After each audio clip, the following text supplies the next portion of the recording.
I pushed him into one of the Stargate units. Yeah, into the gray patch between the posts. Yeah. And that was the end, at the end of your relationship with him? That was the end of it. It's the last time I saw him. I mean, but They said it was the end of their relationship with him too, which is why they're so pissed off. Why were you motivated to push him into He asked me to. He told me he wanted to go home. He wanted to see his son. So I did. And the kinship was no ruse, and that's something that they misinterpreted, I guess, over these years, that I have more of a kinship with a present-day human versus him. And to me, although he was offset, although he appeared different, that he didn't belong, he's still a human being, and a human is a human is a human to me. So I had a true friendship with him. There was a true affection there between the two, because he was showing me things from his childhood and I was showing him things from mine, and we were actually enjoying each other's experience of each other, a friendship. It was a true friendship, and I don't really think that Majestic ever regarded it that way. They feel themselves so damn superior.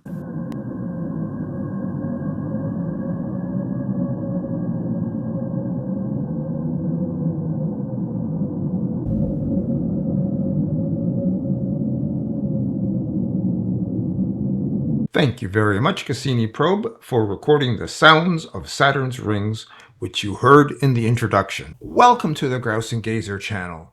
My name is Klaus, and in this video, I'll be your facilitator in a conversation titled, Hooey, Why Should I Care? Where the I in the title is really you in the audience. I would very much like to get your comments why you believe the E.T. phenomenon is a bunch of hooey or not. But most importantly, please leave the reason for your belief. Now do up your seatbelts. This is going to be another wild ride.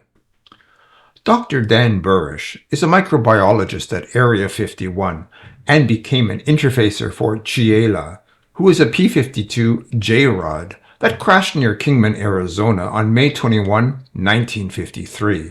It's best if Dr. Burisch describes Chiela for you. Go ahead, Dr. Burisch. He was approximately 3.5 feet tall. He had a dark brown appearance, very ruddy appearance to his skin. He was in a highly pressurized clean sphere. He exuded glycoprotein-like material through pores on his skin, which was associated with the neuritis, the neuropathy that we were dealing with. Large head in comparison to torso. So the ratio of cranial to the torso area would be larger than in what we would call a modern human being. Large bulbous black eyes. The whites of the eyes had been selected out. So it looked like a large pupil, basically. When you look into his eyes, you feel like you're going to fall into his eyes forever.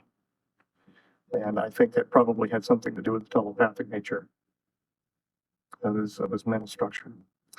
Large arms, large length. 4 very thin, sinuous fingers, nails. He was hunched over most of the time, could not support himself fully, given muscular atrophy. And that had to do with the peripheral neuropathy which he was suffering. So he would grunt and move toward me almost in a flopping fashion. Feet were large in comparison to what we would say our feet would be. How many toes? Unclothed 4. 4. Yeah, he was unclothed, which bothered him. He wanted to wear clothing and was refused and returned. Called himself captive, and justifiably so. His feet were unusual in that his plantar area had a very large knob underneath what we would call our heel. His facial features were grotesque in comparison to what he showed me what normal would be. He was, Normal of his type. yes, Mm-hmm. yes. He was bilaterally symmetrical to the extent that the disease process was not changing his facial features. Nose was recessed.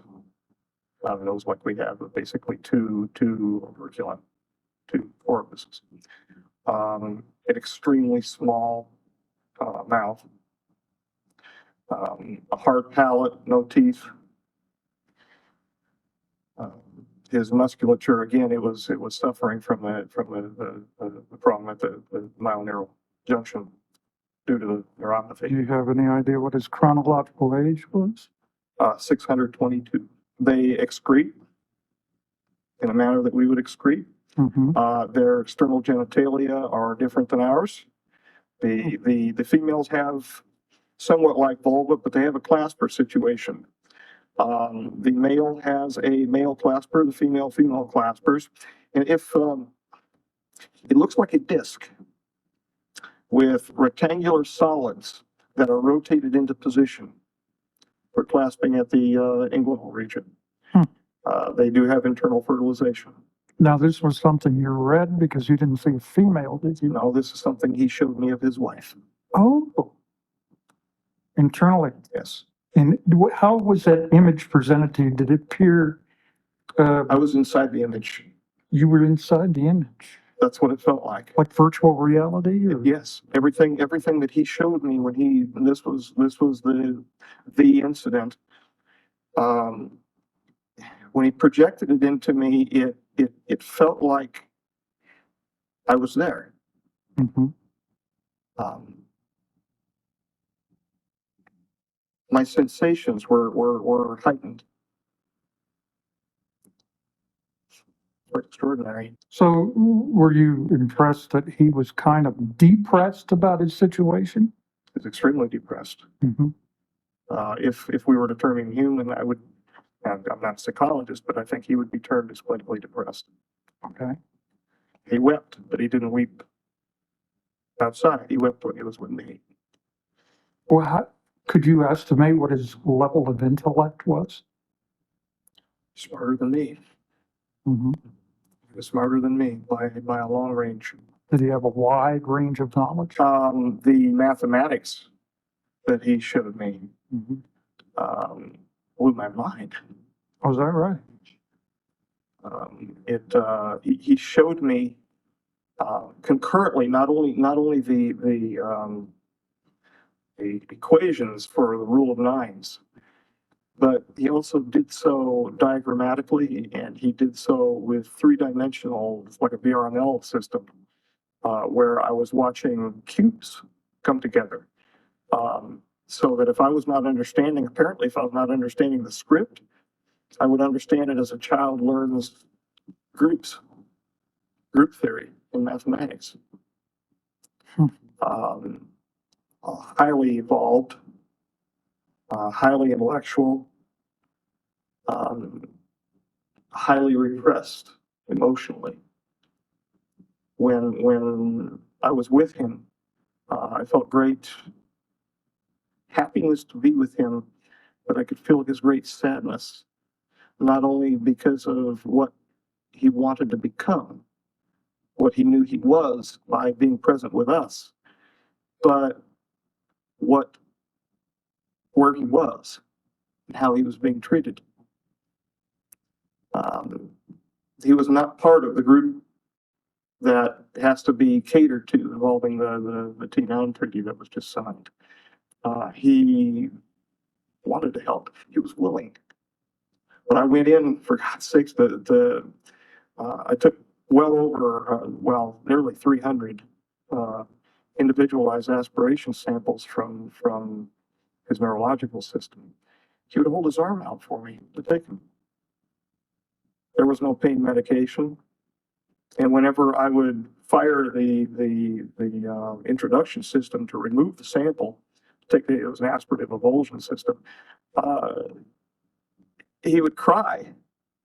And then he would just stand there and look at me. There was a suction, wasn't there? Yes. In fact, I would bring the sample after the initial removal from his tissues into the introduction system, and then approve it and move it from there to one of the helper biologists. Usually it was Robert, outside of the clean sphere, and then he would move it from there to be handled under our normal protocols. It was a level 5 TASPER, BNBL system. He'd just stand there and take it. Hooey! This is a personal and conscious decision whether or not you believe this gentleman. Dr. Dan Burisch is a microbiologist and an interfacer selected by Chiela. Burisch worked at S4 for the Majestic 12 Committee. To save time, I didn't show the work history.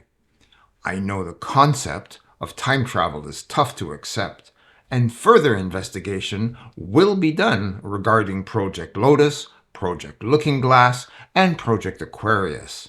Please leave your comments. Regarding why you care, most of the interplanetary visitors are benign. They just want to observe and collect specimens. A quick review of Grouse and Gazer videos. William Tompkins worked with the Nordics. Reptilians appeared to pose an obstacle for Tompkins, but seemed to work around it.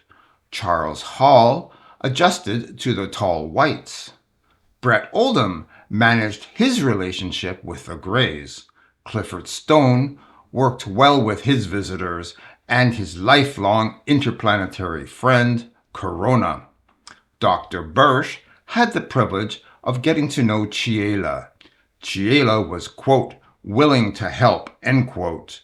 He reluctantly held out his arm to have more than 300 blood samples taken from him over time, regardless of the pain it caused him. He shared telepathic images of his wife and son with Dr. Burisch, while being a confined guest of the United States. No wonder Chiela was clinically depressed, but Burisch was still able to make him laugh. These are all examples of the humanity that our interplanetary visitors have. The U.S. government needs to have full and open disclosure with its people to relieve the anxiety of those who had nervous breakdowns while guarding E.T.s, to offer support to those who had suffered humiliation and job demotion from reporting UFO sightings, people such as police officers and pilots, to confirm the various species of our interplanetary guests, to explain the T9 treaties the government made with them, and to move us along in our peaceful evolution with our visitors. Did I miss anything? Please leave your comments. Thank you for watching, and our parting music is brought to us by the Cassini probe as it flies by the planet Uranus.